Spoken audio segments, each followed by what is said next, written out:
అది ఒక అందమైన కాలం. అప్పట్లో మాకు గుడ్ మార్నింగ్ టూత్ పేస్ట్తో మొదలయ్యేది కాదు. ఆ ఎర్రటి డాబర్ లాల్ పళ్ళపొడి, ఆ చేతివేలే మా బ్రష్. నోరంతా ఎర్రగా చేసుకుని పళ్ళు తోముకోవడంలో ఉన్న ఆ మజానే వేరు. బడికి వెళ్లాలంటే ఎక్కడ లేని బద్ధకం వచ్చేది. కాని అమ్మ నన్ను నడుము మీద ఎత్తుకుని బుజ్జగిస్తూ బడికి తీసుకెళ్తుంటే ఆ అమ్మ భుజం మీద ఉన్నంతసేపు నేనే రాజుని అనిపించేది. తరగతి గదిలో రాతి బెంచీలే మా సోఫాలు. బ్యాగులో శక్తిమాన్ బొమ్మ ఉన్న పుస్తకం, కొత్తగా కొన్న క్యామ్లిన్ జామెట్రీ బాక్స్ ఉంటే చాలు, క్లాస్ మొత్తానికి హీరో నేనే. ఆ బ్యాగ్స్ తెరిచి ఆ వాసన చూస్తే వచ్చే ఆనందం ఇప్పుడు ఐఫోన్ కొన్నా రాదేమో. సాయంత్రం అయితే చాలు, మాకు రిమోట్ కార్లు తెలీదు, వీడియో గేమ్స్ తెలీదు. పాత సైకిల్ టైరు, చేతిలో ఒక కర్ర, అంతే.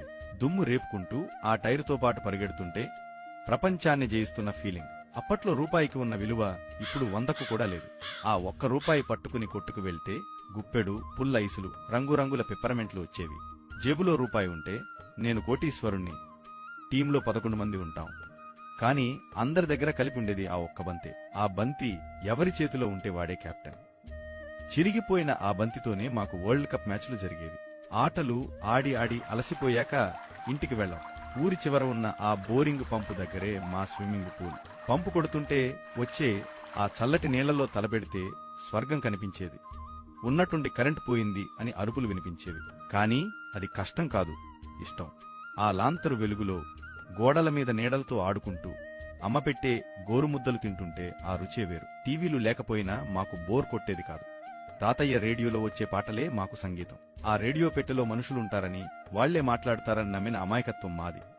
రాత్రి అయితే ఏసీలు లేవు, కూలర్లు లేవు. డాబా మీద చాప వేసుకుని చందమామను చూస్తూ అమ్మమ్మ చెప్పే కథలు వింటూ నిద్రలోకి జారుకునేవాళ్లం. ఆ చల్లగాలి ముందు ఏ ఏసీ పనికొస్తుంది చెప్పండి. వాన వచ్చిందంటే చాలు, పుస్తకంలో పేజీలు చినిగిపోయేవి. ఇంటి ముందు పారే నీటిలో నా కాగితపు పడవ ఎంత దూరం వెళుతుందో అని చూస్తుంటే గుండెలో ఏదో తెలియని ఉత్సాహం, తెలిసి తెలియని వయసు. పగిలిపోయిన ట్యూబ్ లైట్లో ఉండే ఆ తెల్లటి పౌడర్ని గాలిలోకి ఊదడం ఒక గొప్ప విద్యలా ఫీల్ అయ్యేవాళ్లం. అది ప్రమాదం అని తెలియదు, కేవలం ఆనందం మాత్రమే తెలుసు. ఆదివారం వస్తే పండుగే. వీధిలో ఎవరింట్లో టీవీ ఉంటే అక్కడే మా సినిమా హాల్. ఆ చిన్న నలుపు తెలుపు టీవీలో అందరం ఇటూ అటూ సర్దుకుని కూర్చుని చూసే ఆ ఆనందం ఇప్పుడు మల్టీప్లెక్స్ లో కూడా దొరకట్లేదు. అప్పుడప్పుడే సెల్ ఫోన్లొస్తున్నాయి. బావచేతిలో ఆ నోకియా ఫోన్ చూస్తే అదో అద్భుతం. అందులో ఆ పాము ఆట ఆడటానికి పడిగాపులు కాసేవాళ్లం. కాలం గిర్రున తిరిగింది. ఇప్పుడు చేతిలో స్మార్ట్ ఫోన్ ఉంది, జేబులో కావలసినంత డబ్బు ఉంది. కాని మనశ్శాంతిగా నిద్రపోయే ఆ డాబా లేదు, స్వచ్ఛంగా నవ్వే ఆ స్నేహితులు లేరు. నిజమే కదా, బాల్యం అనేది ఒక తీపి జ్ఞాపకం, అది మళ్లీ తిరిగి రాని ఒక అద్భుతం.